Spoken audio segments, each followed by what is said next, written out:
So after the 70s, there was a reunion right? with The first Randy and Burton, and who was on bass? Jim? Jim. Jim on Yeah, bass, and you, all the originals. I was instrumental in putting it together because you're talking about why the band goes on and on and on, and you're looking at the catalyst. Mm-hmm. I don't want to take all the credit, but it's a great deal of it, and that came to light when Michael White from Toronto called me. I was playing with Burton.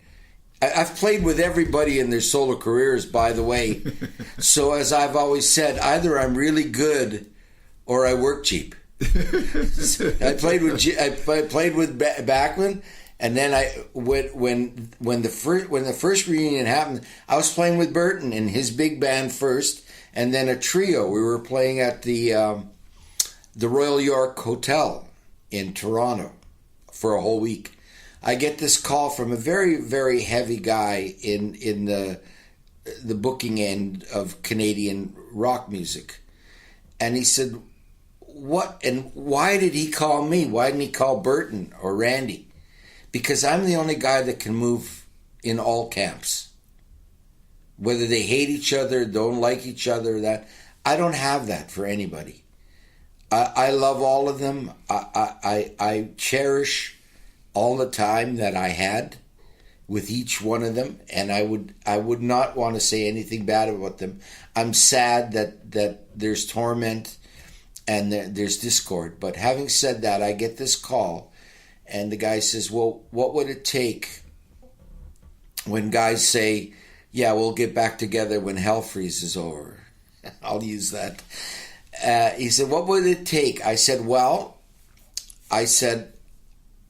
I could talk to Randy and I could talk to Burton, and I will do that and then see what happens.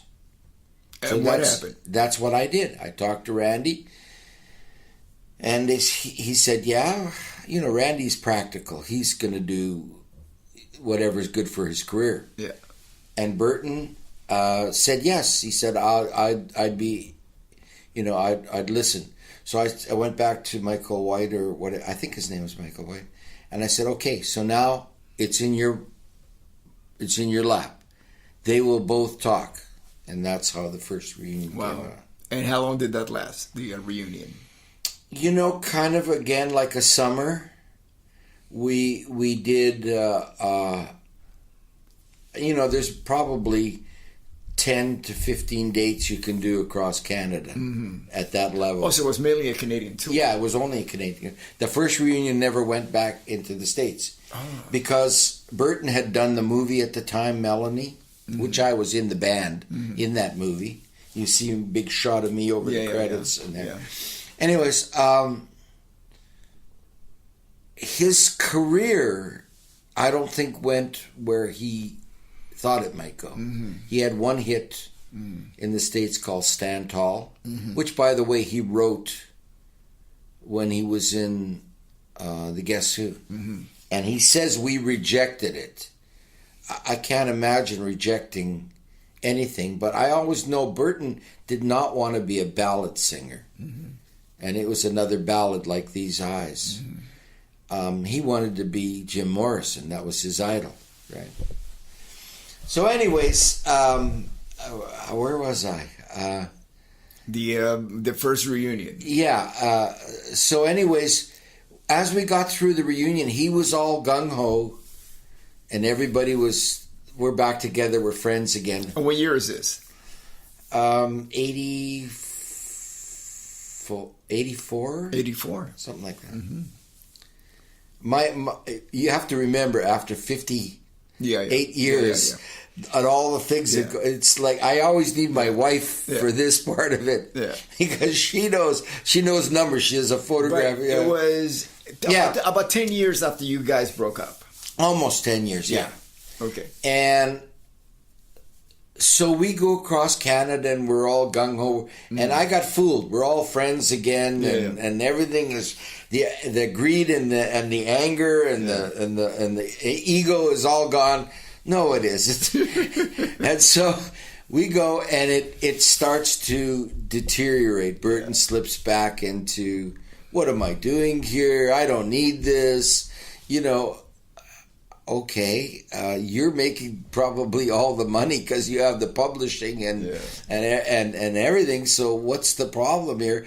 And then I think it was that having done his solo career and being in a movie,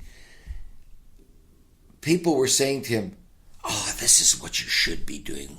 You know, you should be in the guest." That's kind of like a bad thing for him, and I understand it, that he was a failure, and this is where he you know, so he started to do things to, I think unconsciously, undermine. Yeah. You know, I am a fan. I understand people coming to a you've been band. in bands too, so you... Yeah, but I've been a fan longer than I've been in bands, you know. And to me, there's nothing like seeing at a concert perform the original guys. Of course. and as a fan, I don't care how they got there, you know, if their bus broke down or if they got there in private jets or you limos. don't need to know that. I don't need to know that. And all I care is the experience of watching that, what I consider something that is going to bring me back to a happy time in my life. You know, so people... Or times that you remember being happy when that music was out. Exactly. Yeah. So I can see where fans go up to musicians and say, "Oh, you know, you should be doing this or that," because that's how it works. But think of it. Even if you look at him today, since he left the Guess Who, he's had success in Canada. He will always have success because he's Burton Cummings. Yeah, of course. Here he does not as well as we do. Why? Why? Because it was part of... We were a band. Absolutely. We created that as a band. Absolutely. Not as a single artist. I mean, you know, looking back at that, I can only name one artist that I can say had bigger success by himself than with a band, and that would be Ozzy Osbourne. Right. You know, Mick Jagger will never be as big as the Rolling Stones. No. You know, Robert Plant would never be as big as Led Zeppelin. Or Pete Townsend is not as big as The Who. Because that was... See, I have a theory that, you know, Idol and all those shows did a very big disservice to the music industry that we know. Because it took the singer and made him the star. And not the band's... What if he had to go on the television program without the band behind them? But with all due respect to every great singer that I've ever worked with, American Idol, can you recall outside of maybe three, Carrie Underwood, Kelly Clarkson, and Jennifer Hudson, who Jennifer didn't even make it to the end. You know, how many other can you really recall that were that won? But I always said, okay, they had American Idol. Why didn't they have groups? A show for groups? Well, it's just easy. where it went. Well, you know, we can. I'll tell you, because I've been in bands where record companies all of a sudden. It's easier to talk to one guy in the band, and it's usually the singer. We're going to talk to the singer. The other guys can stay home. You have to come to the meetings or whatever. It's about lyrics and it's about the song. So yeah, it's sometimes, you know. But I work with people in the industry that recognize the value of the collective that is a band. You know, it was a magic era. It really was a magic era that I got to be a part of, and when I often listen to on flying, I listen to the whole repertoire of the band, and I'm astonished sometimes. Some of those songs we've never played live ever, right? Yeah. You know that we have 14 albums. Yeah, there's a lot of stuff you don't play. A lot of stuff, and I'm actually astonished how good some of it was, and how we took chances, not on the singles. People, if you listen to Guess Who albums, there is stuff on there you'll go, that's not the Guess Who, you know, because we it was just music. It wasn't. We weren't trying to be in any kind of pigeonhole, right? So what I was getting at is that I feel so fortunate to have been a part of making all that music, creating all that music, and living through that era of the Beatles and the Stones and all the. You could go on naming bands, even one-hit bands that today are still alive, and that song is that they made is like to people is like a hymn from heaven, right? Absolutely, it's the soundtrack of our life. Yeah, you know, it's impossible to put into a one podcast your journey. So I want to come back, especially the closer we get to releasing the new Guess Who record that comes out in September.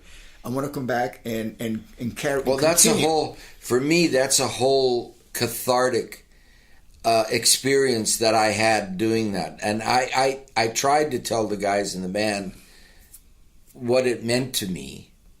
And I don't know if they really understood because they hadn't been on my journey, you know, from all this stuff.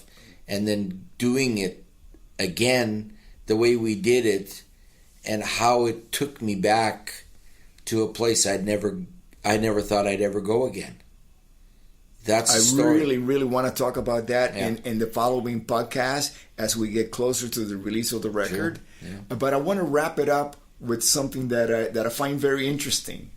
When you were on tour with Bachman Turner, you met somebody, and it happened to be on that tour, correct? Yeah. And that would be? My wife. That's right. My second wife. Yes. Yeah. Yeah. How did that come about? She knew Fred Turner.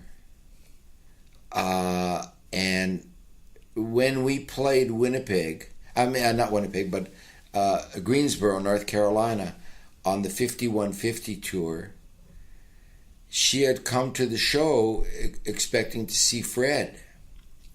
And he had left that band already, so we were really playing at that part of the 5150 tour. We were doing it with three guys: Randy, myself, and Timmy Bachman, Randy's brother. He was playing bass. Yeah, but he's a guitar player, so that's kind of weird, but. So it was basically labeled as BTO then. Yeah. Okay. You couldn't. I think there was a trademarking situation where they couldn't call it Bachman Turner, or the other way, BTO. I can't remember, but that wasn't part of my. Yeah. You know, I didn't know that. But anyway, so that night, Kim walked into the dressing room to come in and say hi to, because she also knew Timmy, not so much Randy. And we kind of just connected. And then it just grew from there. Destiny. We were both married at the time. Oh, wow. Yeah. Wow. Yeah. Well, I'd been married for 26 years at the time. It was meant to be. It was meant to be. Well, it was kind of weird because my first wife and I, who I love dearly, she's a wonderful person, but just we can't live together. We're total opposites. They say opposites attract, but it's sure difficult, you know. And when I met Kim, she's like 18 years younger than I am, and we had so much more in common, like to the point where, and it happens today. I'll go da da da da da da, and she'll go, "How did you know?" I was just thinking about that. That happens like so many times. Yeah. And you know, we have the same tastes in almost everything. And she likes football, and I like football, and she likes to golf, and I like to golf, and you know, I've picked many of her clothes for her. That doesn't happen often with a woman, a man picking and she'll like them, you know that, and not only because of the age difference, but just the two different sexes, you know. Yeah. So we have so much in common. Yeah. And that was astounding. Well, I got to say, you've had an incredible journey, and there's so much more to and come. it's still going.